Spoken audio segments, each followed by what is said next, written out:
because I have not played all of the Call of Duty campaigns, but it is certainly the worst Call of Duty campaign I have ever played.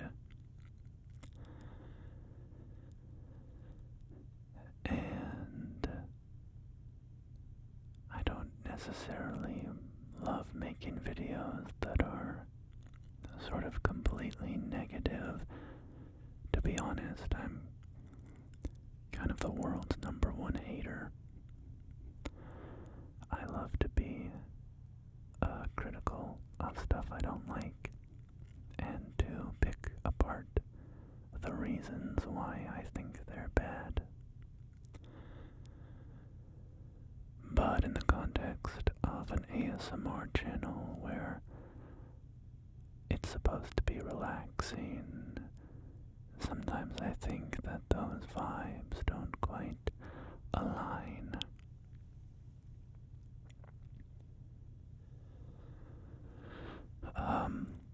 Also, I'm just gonna speed up this gameplay footage here because I want to get to the good stuff. And this first level is kind of the setup for the campaign. And we need to progress a bit farther to reach the really wacky stuff. But my, frequent drinking of haterade does slip through into my videos because I like to ramble and yap, and I inevitably do slip into my more critical thoughts on things.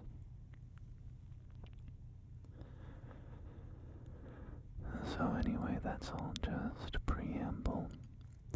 But after playing the first few missions of this campaign, which I haven't played Call of Duty campaigns consistently for years, the last one I played before this was Cold War, which I actually thought was pretty solid. But anyway, I had heard that this campaign was pretty bad, and so a friend of mine, I roped him into checking it out together. I thought it could be kind of fun.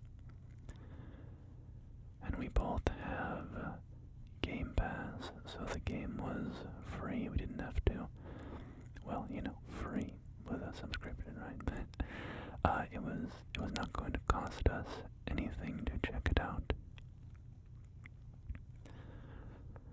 So I wanted to see how bad the campaign really was after seeing a lot about it online. And I dragged my poor friend into it. And after playing the first few missions, we were just gobsmacked by it. So anyway, this is where the story really kicks off. Basically, there's the Guild, which is this evil private military corporation. And we are playing as David Mason, the son of Alex Mason. And we are infiltrating this guild base just to steal some data or something. And here is Emma Kagan. Of course, we get the nice exposition there where she pops up on screen and David goes, "Emma Kagan, CEO of the guild." It's like, you get on a video call with Elon Musk or something, you go, "Elon Musk, CEO of Tesla." Very naturalistic dialogue.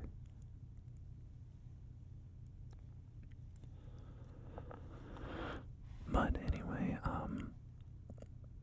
they release this new toxin that they're making, this bioweapon. And our four heroes, such as they are overtaken by the toxin. They detonate the bombs that they placed earlier, and suddenly the toxin goes free, and for some reason our four heroes are not reduced to gibbering violent madness by the toxin like everybody else in the area is. You can see these employees here just beating the crap out of each other. Paying us no mind, heeding us not at all. Just going at it, holy cow. Get these guys in the ring, man.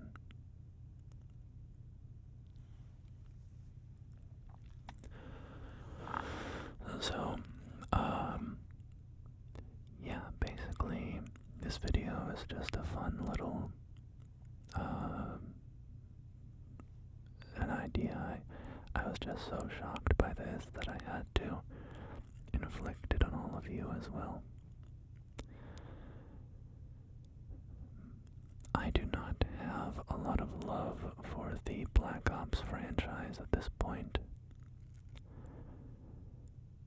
I didn't mind Black Ops 1 and 2. I thought they were, quite good. Black Ops 2, actually, I didn't really care for. I found the story, just talking about the campaigns here, I should specify.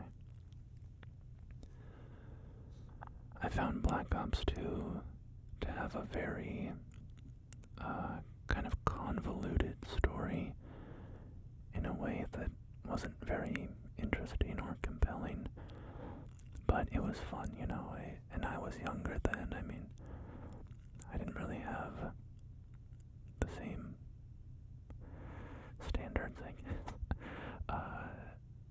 And I enjoyed it at the time, but I didn't like it as much as I liked the first one or the Modern Warfare games. But Black Ops has just gone on and on, and I think I played Black Ops 3, the campaign of Black Ops 3. I really couldn't tell you anything about it if I did play it. But, anyway, here we're at another cutscene here. Of course, we have Menendez coming back. Raul Menendez.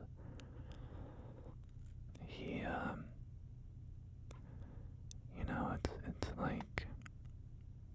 it's like they say, no one's ever really gone, right?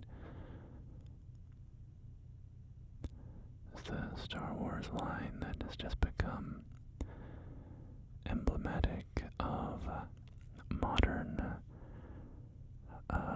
franchise writing,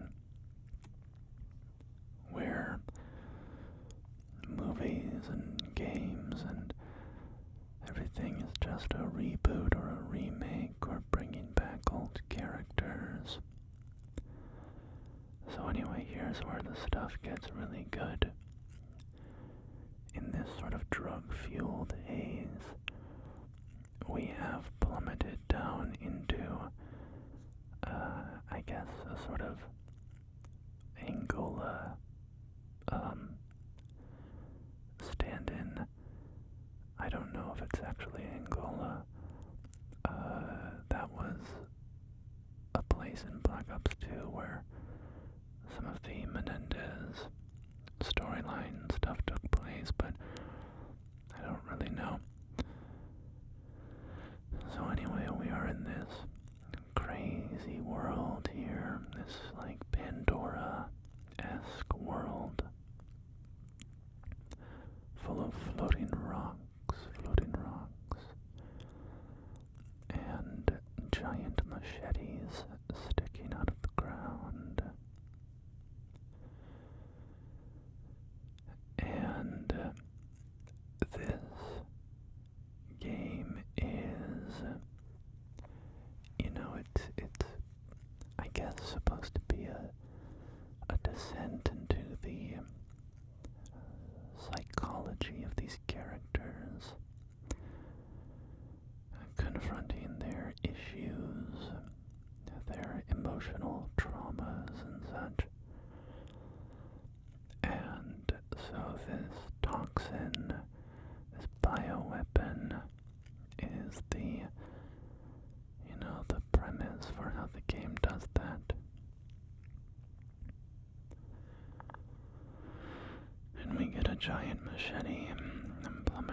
the sky, the ground there.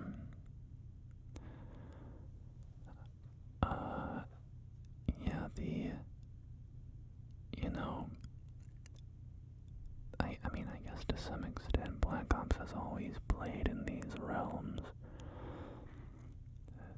The mental,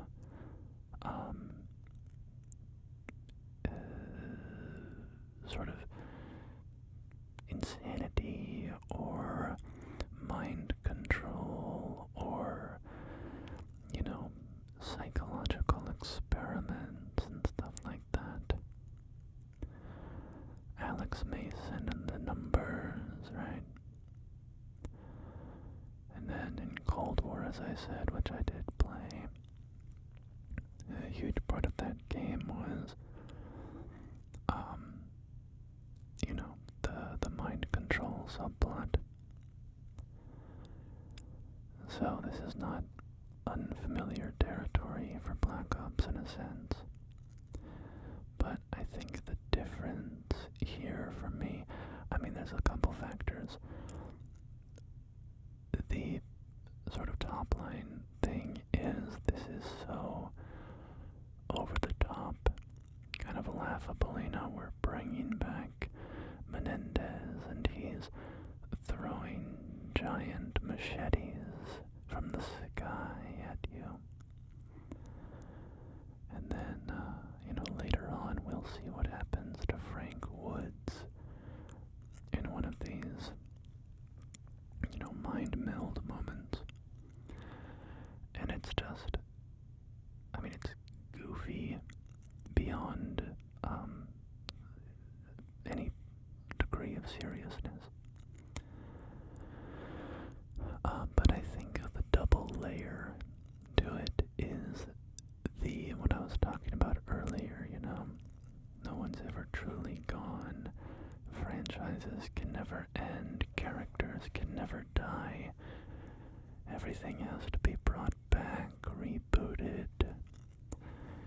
Sequels, legacy sequels, so on and so on. Just sort of modern culture is like this vampire or parasite or something. It can create nothing original and has to just feed on popular IPs of yesteryear. And to be clear, that's not like all culture. There is wonderful art being created these days. Whenever I talk about my criticisms of, the AAA industry or the sort of mainstream Hollywood film industry, the big budget realm, that's where these criticisms sort of hold true. But it doesn't really bother me too much because I'm not really interested in playing another Call of Duty game. It doesn't bother me if the new CoD game is bad because I'm interested in the smaller studios that are doing more interesting things. And there's no shortage of that. Same with films, You can just watch A24 movies or whatever, and you're gonna do pretty well for yourself. Even if you think that mainstream Hollywood is creatively bankrupt, right? Menendez being, supernatural supervillain here.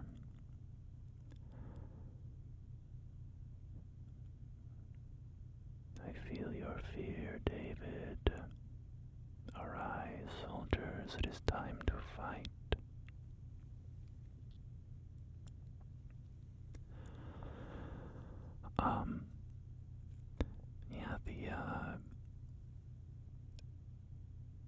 I get these, zombie enemies. And actually, there will be zombie enemies a little later on. They basically asset flip. Well, asset flip doesn't even kind of feel like the right word, because that often suggests that they would put a new coat of paint on it. But they really just straight up use the assets from zombies later on, so we'll see that in a bit. Then of course we go find a machete and we summon a giant machete on to Menendez. We are throwing building-sized machetes onto Raul Menendez.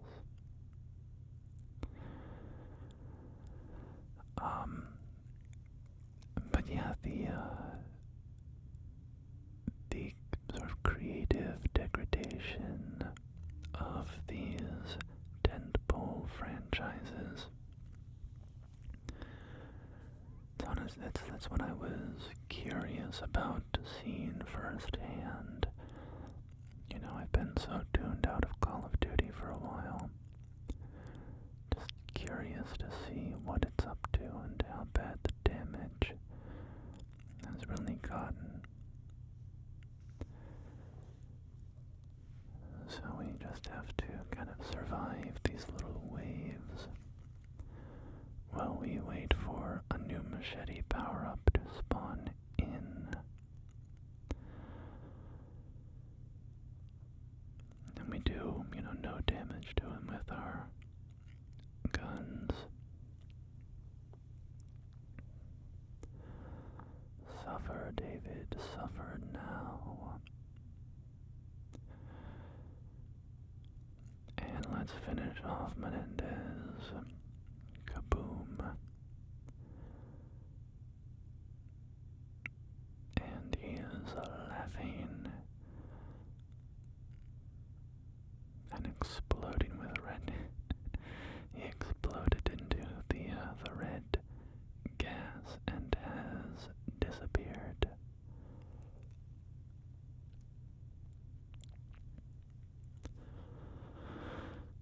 So that ends our little mental trip, and now we see that the gas has spread throughout Avalon, which is like a fake country or a city or something in the Call of Duty world.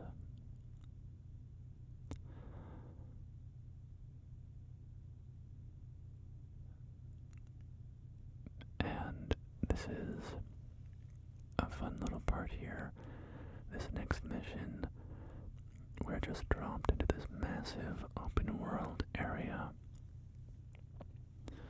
So I'm not sure if this is like a war zone map or something that they created here and they're going to reuse it for Warzone, or these massive Call of Duty Battle Royale modes. I really don't know, like DMZ, right? Isn't that another mode? I'm so behind on this stuff. I don't keep up with the franchise, but they're clearly just, dropping you into something that they were already had or were already making, and just give you these very uninteresting objectives. And it reminds me of Modern Warfare 3, the new one. I remember when that game came out, there was a lot of, criticism of that game's campaign. Supposedly, it was basically just an open world area, and you would run around and do, very boring objectives. I didn't play that one, but that's what I heard. I probably watched like a moist critical video about it or something.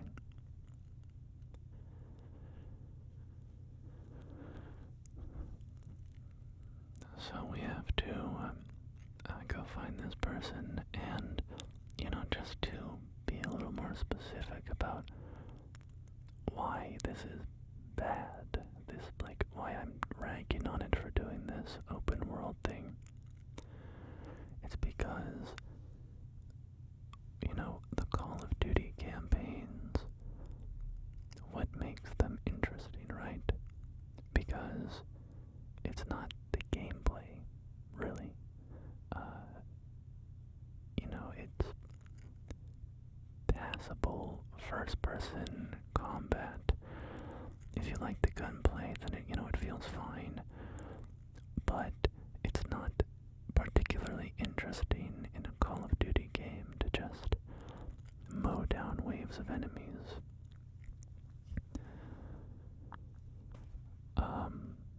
Here's our little helper here with a gas mask on so she doesn't go crazy. So let me find a comparison. Like, there are games that are inherently fun to play, right? The gameplay is inherently fun. A good platformer, for instance, a good Mario game is like this. The feeling of jumping around, jumping from platform to platform, feels good to do.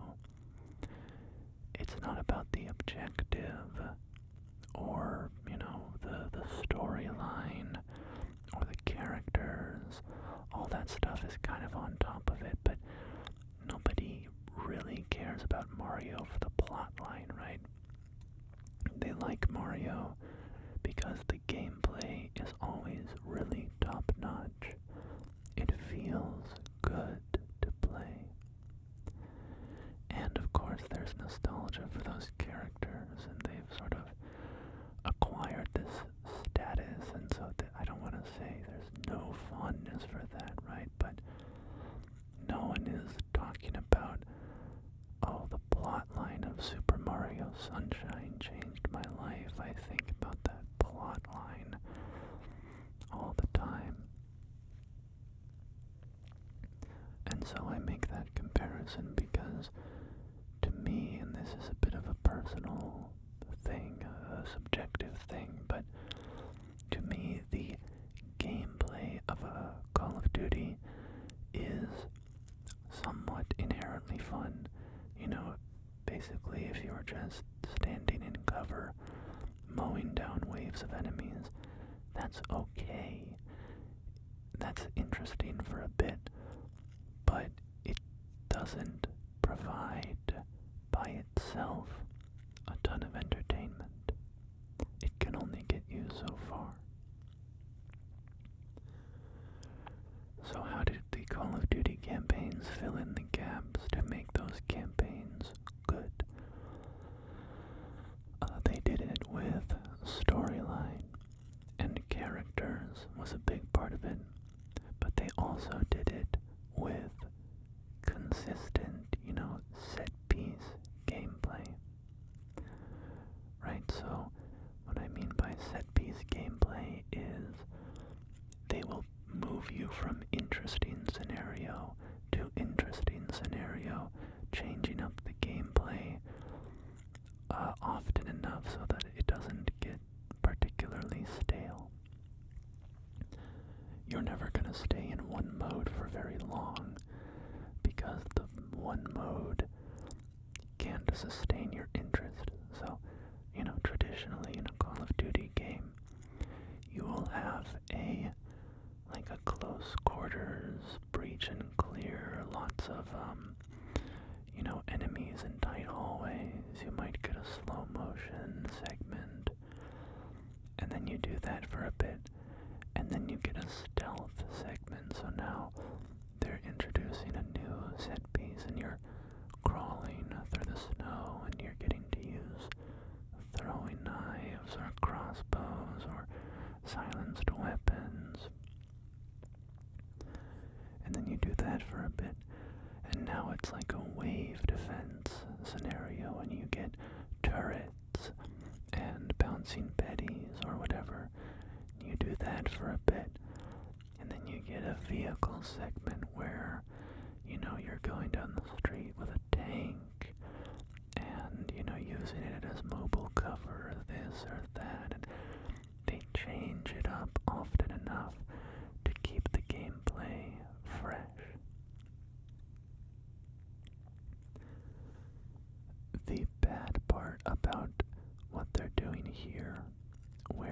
just drop you into an open world and have you go do, basically go to point A, go to point B, go to point C, is that there are none of those set pieces. The developers have not specifically crafted an interesting experience in a particular area, right? In a traditional first-person shooter Call of Duty campaign level, if you go into a house, the developers have specifically laid out every enemy and encounter in that house to be interesting and exciting and engaging. Here, what we're doing right now is random. It is random. It is sort of procedural in a sense. It is not curated. It is not designed. They have not set this up so that you can go through the most interesting approach into this water treatment facility and sort of do a particular sequence of interesting encounters.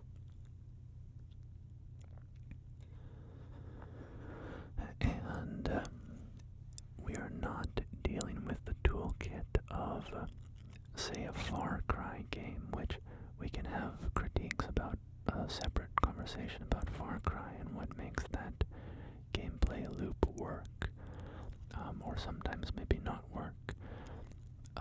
But what's interesting about a Far Cry game, or maybe say a Just Cause or something, is that even though you're in an open world with these sort of camps or whatever, part of the fun is that you are given a wide toolkit to approach those situations.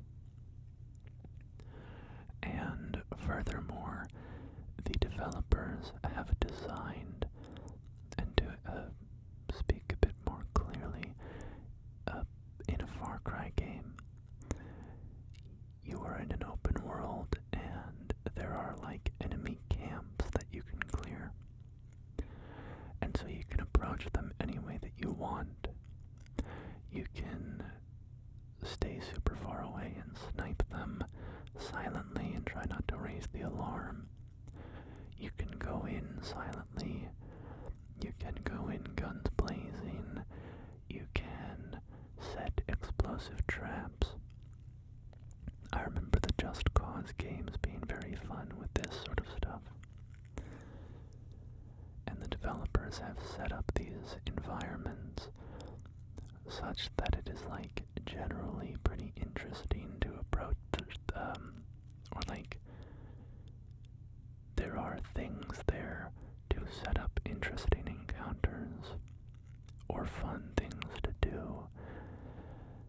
There's an explosive, like a gas tank or something, and the patrol passes by it at regular intervals, and so it can feel fun for you to camp off in the distance and snipe the tank right as they go by and get those 4 satisfying kills, right? This game has nothing like that going on. There is, some degree of that you can approach from any direction you want. You have some different weapons accessible to you, but at the end of the day, it's a very limited toolkit. And anybody who plays through this level that I'm playing through, we're not gonna have widely different experiences.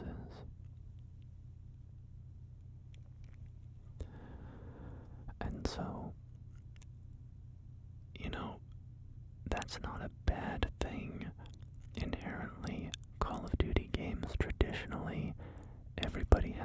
exact same experience, largely because there's no variance. It is a campaign where you are put on the rails and you are sent down the train tracks.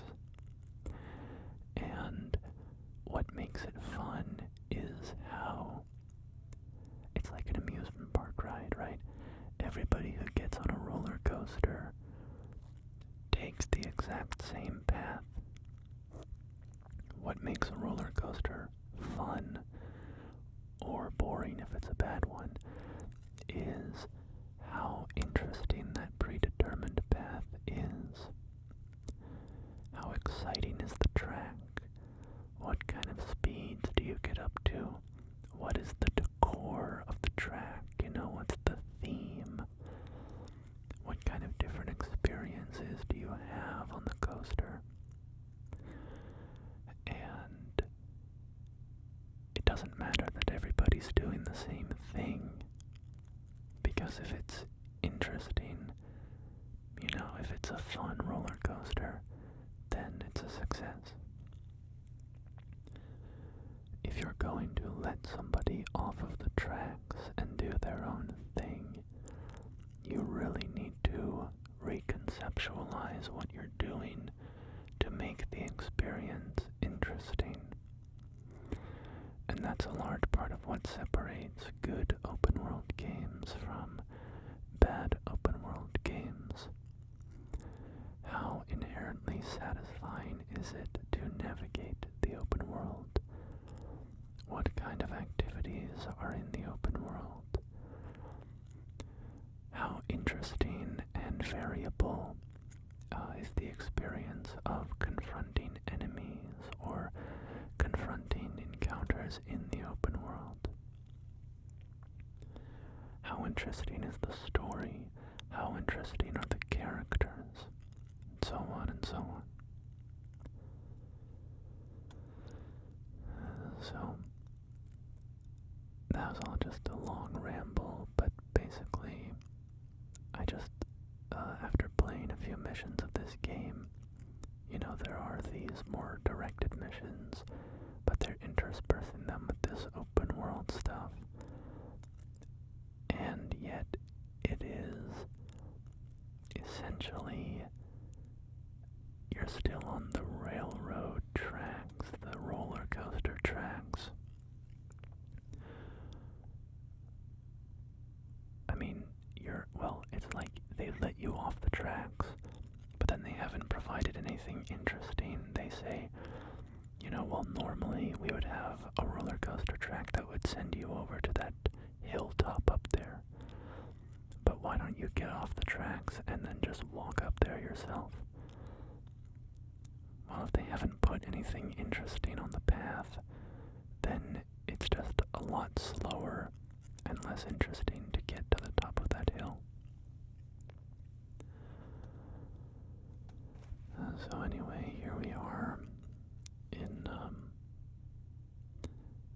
another sort of chemical sequence.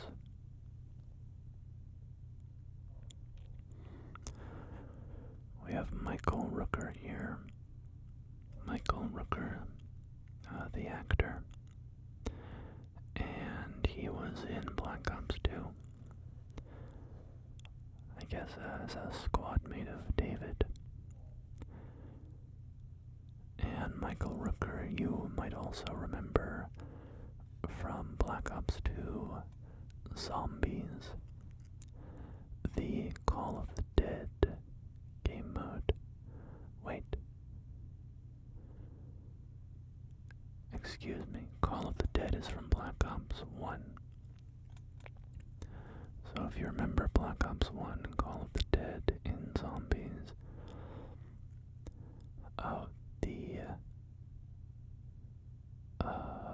sort of, what was his, theme in that one? I think he had a sort of a biker aesthetic. But anyway, yeah, he was one of the 4 playable characters in Black Ops 1. They were all, famous horror movie actors, or, horror movie expansively. Some of them are more sort of B-movie stars, or this or that.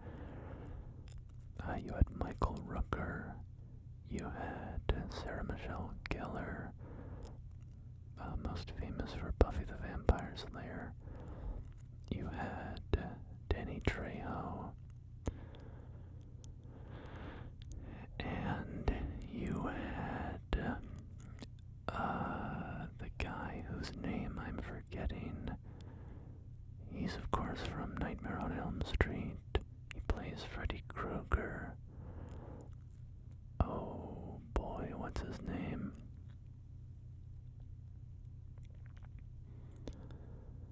I don't know, I can't remember. It's on the tip of my tongue. But, yeah, and then of course you have George Romero. Sort of a tribute level to horror films, and that was a really good level. I quite enjoyed Call of the Dead.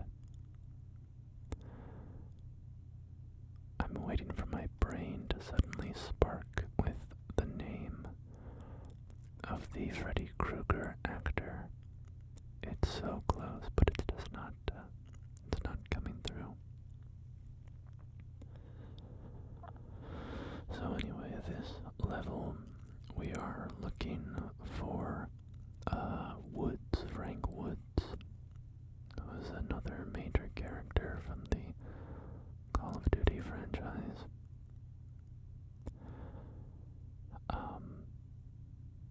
I think David Mason is played by Sam Worthington, if I'm not mistaken. I'm not positive about that. I'm pretty sure Alex Mason is played by Sam Worthington, and I'm not sure if I have a feeling that they kept him for David.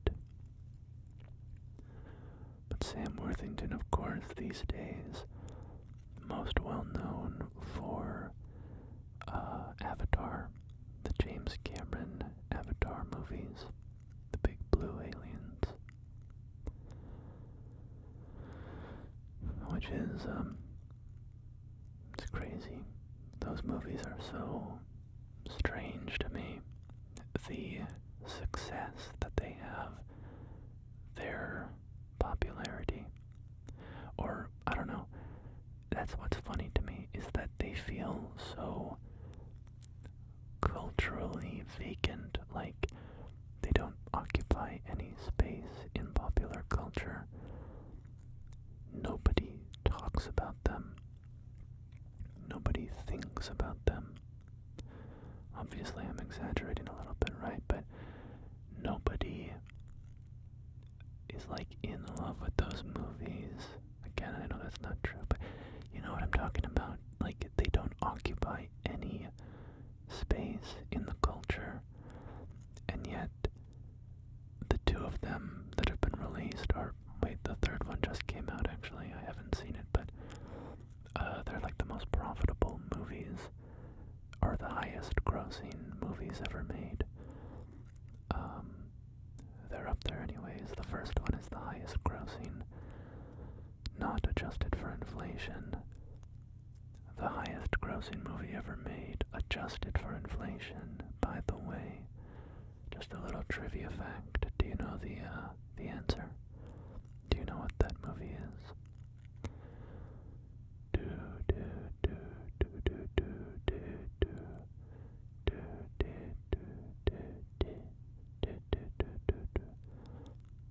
The answer is Gone with the Wind. Adjusted for inflation, Gone with the Wind is the highest grossing movie ever made. And Avatar is the highest grossing, not adjusted for inflation. James Cameron has a couple movies on the list. He's got Avatar and he's got Titanic. I don't remember the list, the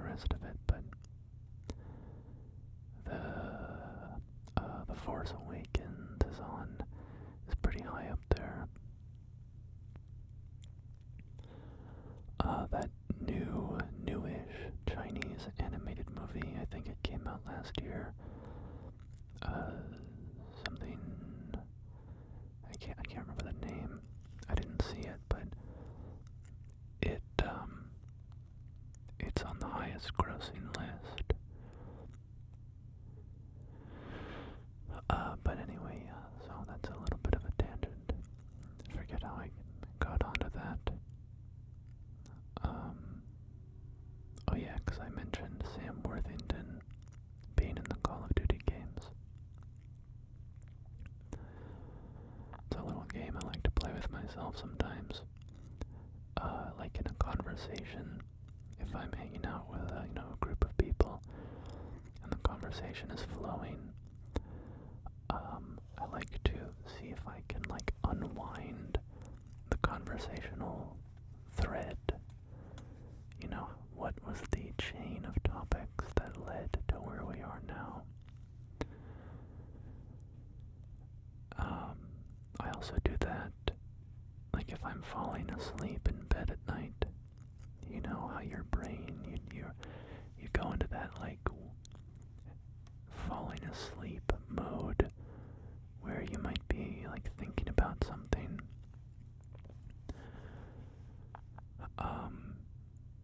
And you're kind of fading off. I like to sometimes try to work my way backwards in that sleepy state, like what was the chain of thoughts that led me from one thought to the next.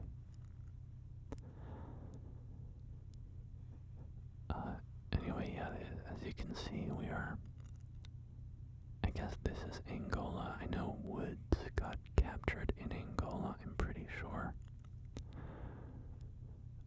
So that previous map was probably not Angola. I don't remember where Menendez lived. Because I'm assuming that was his house or something. Anyway, yeah, so we are here to find Frank Woods. I'm a goddamn onion mason. Here we go.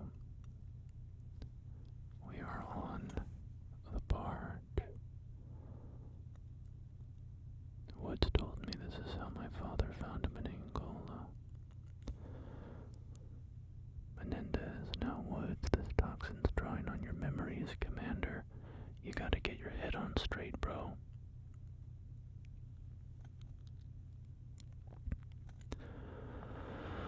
And of course we have the world's least interesting cast of characters here. There's just no personality. There's like a quarter of a character divided up between all four of them. They don't have any sort of quirks or anything as far as we've seen. Alright, here's where we're getting into the zombie section of the game.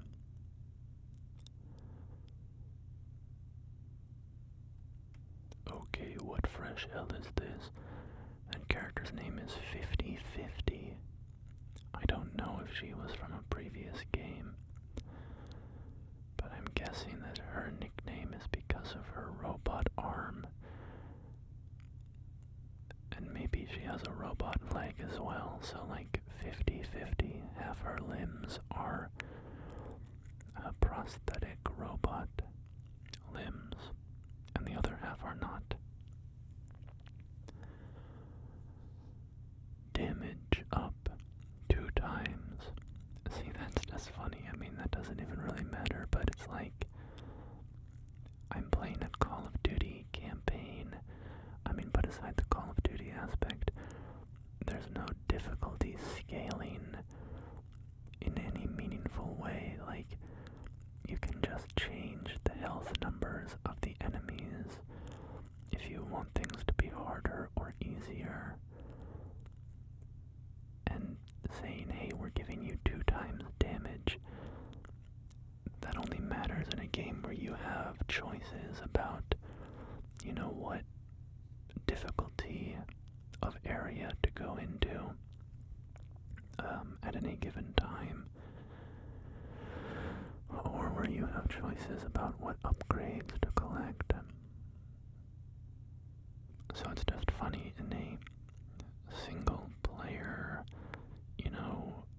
linear game experience to give out something like, a 2 times damage buff upgrade.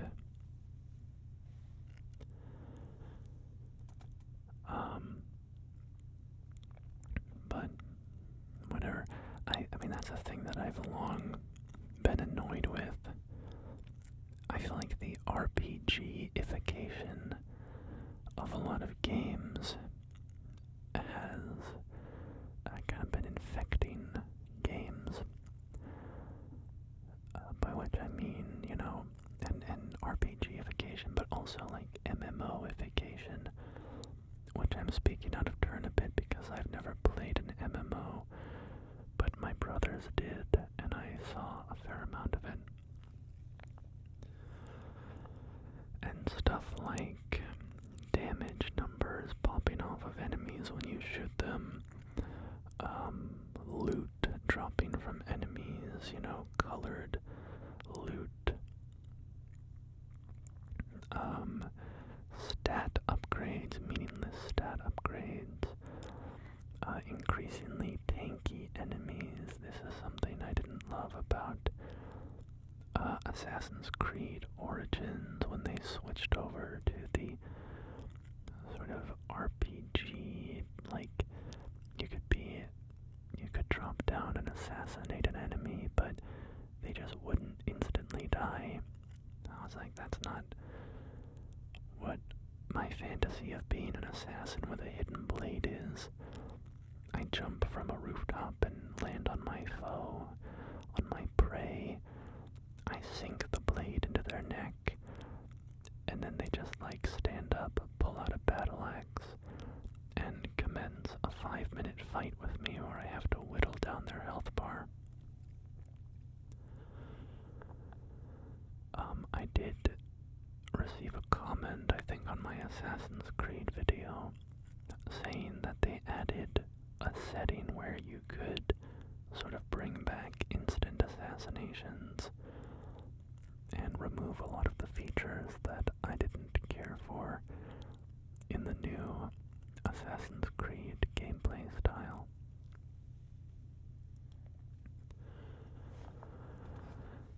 So here we have woods. Of course, this is from Black Ops 2. Woods shot Mason.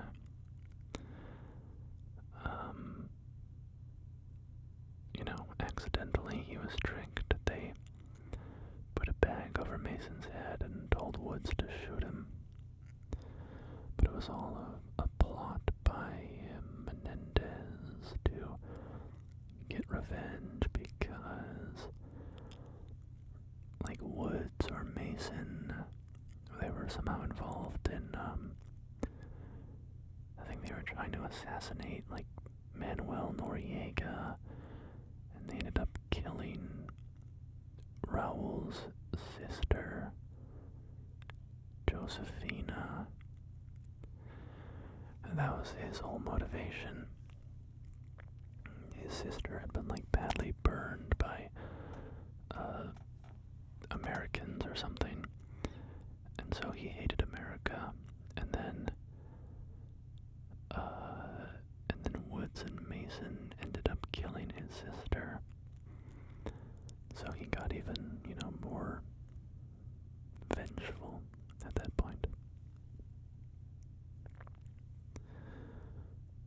So here we have, in this area, the zombies enemies are popping up. We're getting the little, skittering bug dudes and the little flying bugs. These are straight out of Shadows of Evil from Black Ops 3. I must have played the Black Ops 3 campaign, but I just have no memory of it at all. Oh wait, was that the one where it was Train Go Boom? kind of a meme, right? Or was that Advanced Warfare? I do not remember.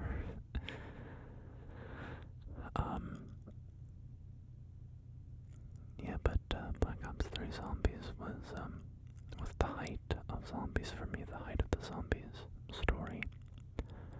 Black Ops 1 through 3, my favorite zombies experience.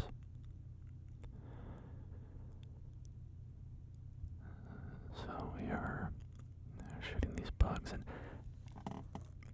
to try to explain a little bit of why this is goofy, because I know I'm drinking the haterade, and I want to try to at least justify what I think is dumb, why I think it's bad. I don't want to just say this is so horrible.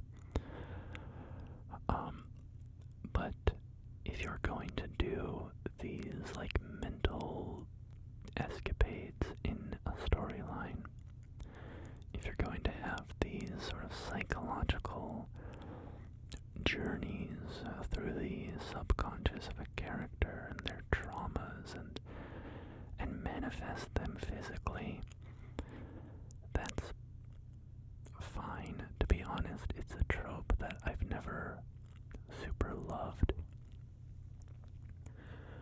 I get a little annoyed with stuff like this, but it can be done well. Here we're going to get the incredible boss fight with Woods. So, Mason is dead. No, this is a nightmare. You have to help us wake up. I can't help you, David. I can't help you. Best to save yourselves. Oh my god. Frank Woods is a giant plant. He's a giant fleshy monster plant thing. Rawr. So, but yeah, if you were going to manifest this stuff, there should be some, I don't know, relevance of the imagery. And why, when we're going through this sort of memory of Frank Woods and this trauma of Woods that he killed Alex Mason, why is that represented by little alien spiders and flying alien monster bugs, right? And I mean that, like, why is this particular visual imagery appropriate for conveying this story? This stuff is not real. Like, these bugs are alien zombie monsters from another dimension, introduced in Black Ops 3. And for some reason, this visual imagery is representative of Frank Woods' trauma. And why did he become a giant plant? I mean, it's just like, it's shocking imagery without content. It's all flash and no depth. It's skin deep. So, when there is no relevance to the imagery, it makes me detach from the imagery, it makes me detach from the story, because it becomes comedic, it becomes fake, it becomes unbelievable. If you're doing something like, example, in Star Wars, when Luke goes into the dark side cave, what does he experience there? Well, he fights Darth Vader, and he kills him, he breaks the mask open, and he looks inside, and it's himself. And that has meaning to it, It reflects the danger of becoming part of the dark side, right? It reflects the danger that killing Darth Vader in anger will turn Luke into Darth Vader. It will turn him evil. It also has a resonance with the fact that Darth Vader is Luke's father. And so, under the mask is Luke. Under the mask is Luke's family. He is connected to what's under there. It is a part of him. And so, it is a sort of metaphorical, mental sequence, a psychological sequence, a symbolic sequence, but the symbolism has content and meaning. This is just Frank Woods is a giant plant, and it feels very frivolous. So after killing Woods here,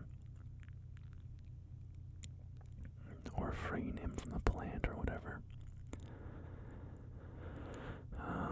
let's see what they say. I'm not worth it, David. I'm a fucking monster. What? I'm a goddamn onion, Mason. You would never kill my father. You loved him. Menendez wanted you to suffer, us to suffer. You gotta forgive yourself. That's good advice, kid. You first.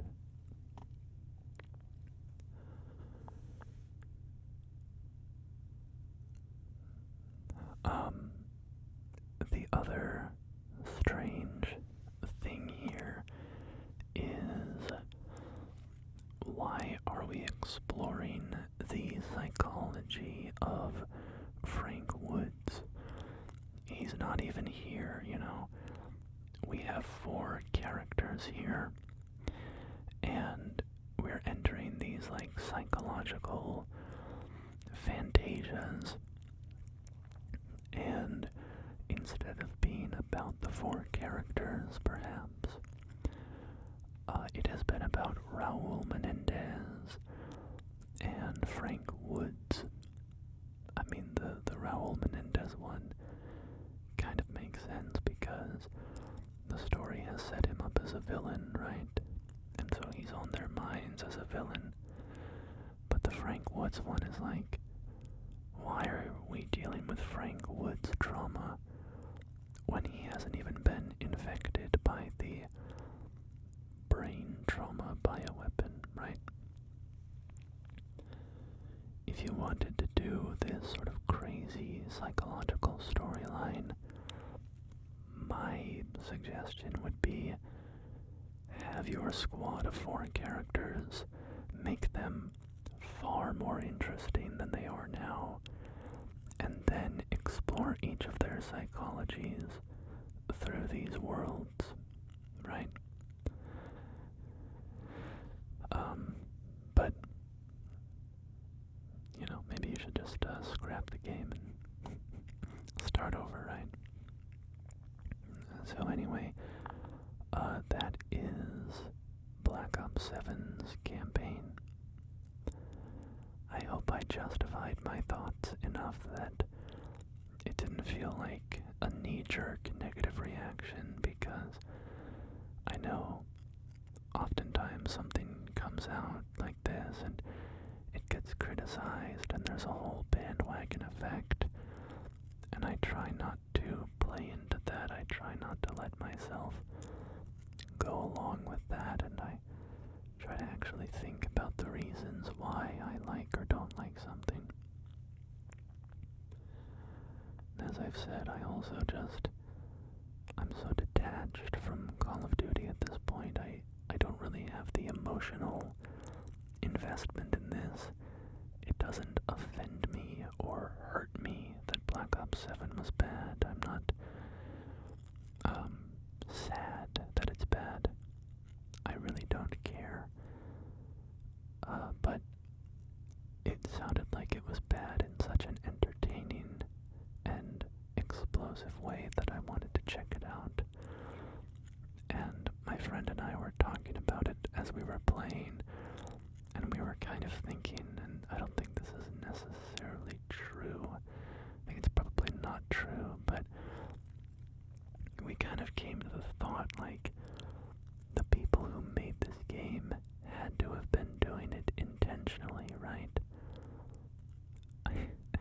Like, that they were trying to, I don't know, make something so bad and so stupid as like a commentary on the zombification of franchises in the modern era. You know, almost a satire. And now I don't think that that's really true, but it's funny to think about the Call of Duty campaign developers sitting in a room and trying to satirically deconstruct what Call of Duty has become. Anyway, yap, yap, yap, yap. Enough of my yapping. Enough of my yapping. I know this was a bit of a negative video. I hope that that wasn't, a bad vibe. It's all done in good humor. But I hope that this was relaxing for you. And until next time, my friends, please take care of yourselves, and I will do the same.